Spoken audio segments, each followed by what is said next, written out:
Hey, Kevin here, top 1 financial advisor, two-time author, one-time bestseller, and we are here to talk about the stock market. We got some very, very good questions via DM. So please, if you got questions about the market or you want me to cover something, number one, hit the like button, hit the share button, and ask in the comments or just message me and say, hey, look, I really want your thoughts on X stock or what about this? And I will do my best to explain it here on camera. All right, so I've got a few people that ask me about this when they're asking me about the DoorDash IPO and they're asking me about the Airbnb IPO. So I thought about doing it in one video. We're gonna split it up. So this one will be for Airbnb. I'll give you my thoughts as the information that we have right now. Obviously, things can change because it's 2020. All right, so you know about Airbnb. They are they are basically the Uber of hotels. They allow you to rent out your home on their sites and properties, and people come stay with you. You get paid. It's a cool side hustle if you can do it. And they go about your way. You clean the room. You do it all over again.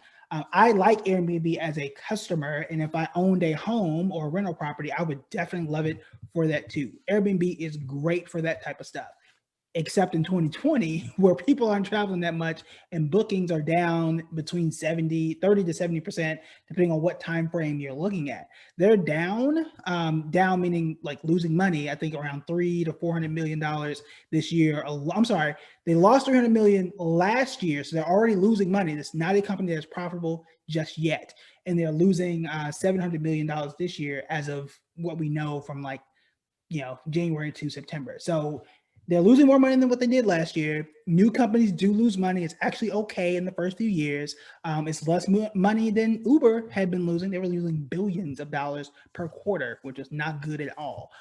So that's what you do want to know. The good thing that I like about Airbnb is they've been around 12 years. It's not like they don't know what they're doing.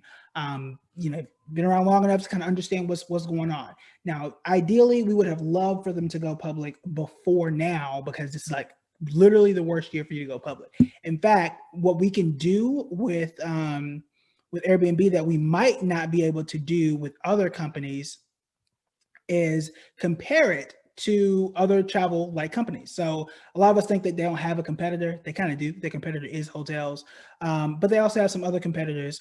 But for example, let's take a look at that category. So for example, TripAdvisor, their stock symbol is TRIP. TRIP. They also own Flipkey and House Trip, as well as Viator. I think is the name of it. They're down 49% in the past 12 months. Expedia, they own HomeAway and Vrbo, down 28%. And then you got Booking Holdings, which is bookings.com. They also own Kayak, if you've ever been shopping for a flight and a hotel and a car. Very great site for that. They're down 13.2%. In the exact same time frame, the S&P 500 is up 10%, which goes right back to what we already know about IPOs and what we know about the travel industry. Right now, it is literally, well, not literally, it's one of the two worst categories that you can put your money into. It is, I'm not going to say it's a guarantee, but it's a great place to lose money right now. Now, the thing about Airbnb and the thing about what we've learned about the stock market as a whole, a lot of it is built on hype. So if people believe in Airbnb enough to buy it, it is possible, and we've seen it before, where the stock takes off in the very beginning and then falls for a year, 18 months, and then starts to come back up. And I can't say that's going to happen because we don't know, and I can't tell the future, but that really looks like what could happen here, because people are going to get excited about it. It's Airbnb, and people already, like you, we're all thinking the same thing. Well, what if I buy it now in December, because I think it's coming out in December 2020. What if I buy it now, and then when the virus is gone, because we have a cure or a vaccine out there, maybe summer 2021, everybody goes outside, bookings shoot up, people travel again, and that's when the stock just takes off and I'll make a lot of money. That makes sense, except you don't know what low is, and we don't know at what price you're buying the stock now. For example, let's say you buy at 100. We keep hearing about viruses, the virus count going up. We know people are not going to listen come Thanksgiving. They're going to go travel. People are not advising. People still aren't wearing masks. We're running out of hospital beds. These things are happening right now. We're still seeing record numbers right now, even though the vaccine has been created but hadn't been shipped. So let's say you start at 100. goes up to 120, goes up some, but then the more we hear about these numbers, Thanksgiving, Christmas, all Martin Luther King Day, whatever holidays are coming about, the stock actually drops to say, I don't know, 60 or 50, whatever it is. And then from 50, that's when it starts to take off in the summer.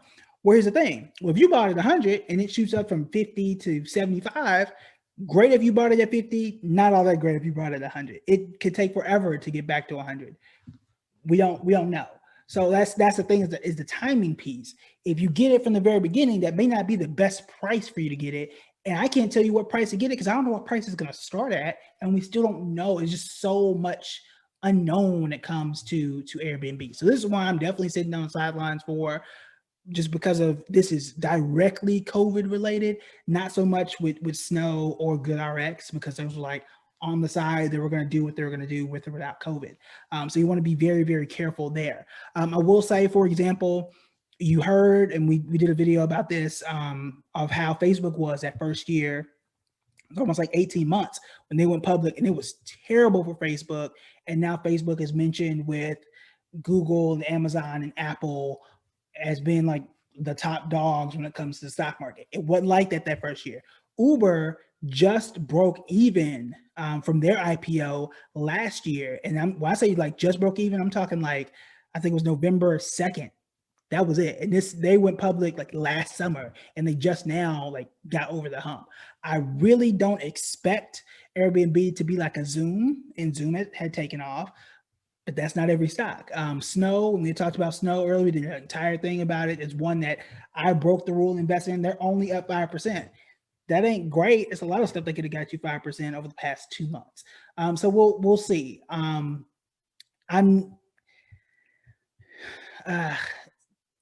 It's an interesting stock. I think it'll be more hyped than others, meaning like no one had really heard about Snow unless you're a computer nerd. No one's really listening to GoodRx because it's not like something you can like feel and experience.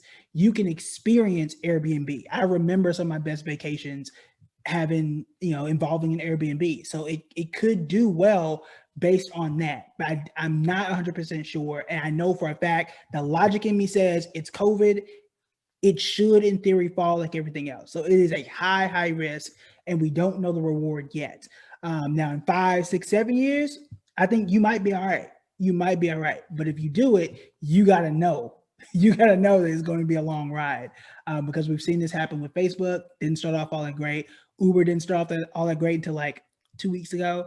Snapchat, Twitter, I don't think those have gone well either at all yet. Let me double check that before I let y'all go. Because I don't want to throw y'all off. So let me see. So Uber is up just now. Uber is finally up. They're up about, it doesn't give me a percentage, but let me see. And I will share this screen too with y'all if that's helpful.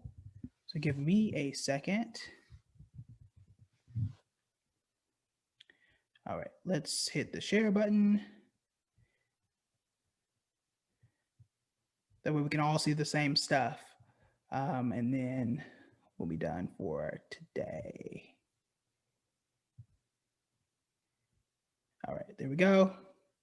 So y'all can see me, y'all can see the screen. All right, so this is Uber.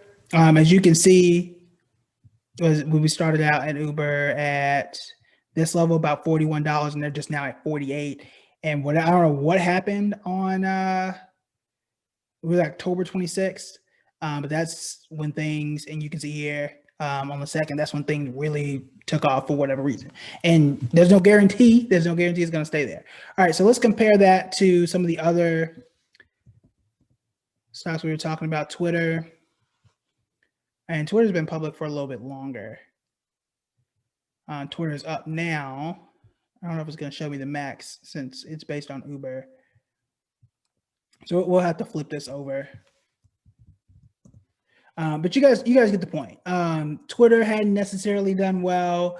Snapchat hadn't necessarily done well. Zoom had done really well. Tesla's one I've talked about before. Tesla had not done well for years before it became the Tesla that we know it now.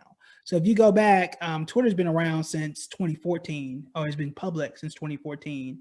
And if it allows me to do this, Waiting on it to load. I think you got a quick glance. You saw that Twitter hadn't really done all that much. It looked great over the past year, but if you go all the way back to IPO times, as you can see here, it's still negative. It's down, or it's kind of hard to tell here. It looks like it's up like 3% over 6 years. Like that ain't all that great. You can see like this here, where it just completely fell off the map. So if I were going to get it, if you could tell the future, which you can't, you'd want to get it here. So the way I view Airbnb is if I think it's going to fall because of COVID, I'm gonna wait. I'm gonna sit back on the sidelines and hopefully I can pick it up before what I think will be the summer rush. These are all thoughts and conjectures because we don't know when the vaccines get rolled out to regular people, if they'll take it, if people are going to travel right then and there. We don't know. But that would be my play if I'm looking to do something. All right, so let me take this off and then we'll be done here. I can just hit this button. That'll work, right? All right, so again, I'm kind of on the fence for it. If I could time it right, which is difficult to do, that's how I personally would play it. You play it how you want to play it. If it's going to be the next, you almost say next Uber because they just, you just saw the chart for Uber. The next Amazon, the next Netflix. I don't think they come around every year, and we keep saying that every year. Every stock that's come out, we always say is Snow the next big thing? Is GoodRx the next big thing? Is it Uber? Is it Lyft? Is it Zoom? Is it Beyond Meat? They all can't be the next big thing. You only get like one, in my view, one every 5-6 years. So maybe I think Tesla was that one of the ones I just mentioned. You might get another one of those out of that group. Is Airbnb that? Is it DoorDash? I don't know, man. But personally, I'm staying out of this one. I'm mostly staying out of IPOs. But what I would try to do is wait for that dip and get in before what I think is going to be that summer rush. That first day, it's always as high as it's going to be in most cases, unlike Beyond Meat that took off. I'm waiting. I'm gonna sit this one out and just see what happens, and then hopefully things will get better down the line. All right, that's it for me. Talk to you guys later. Bye.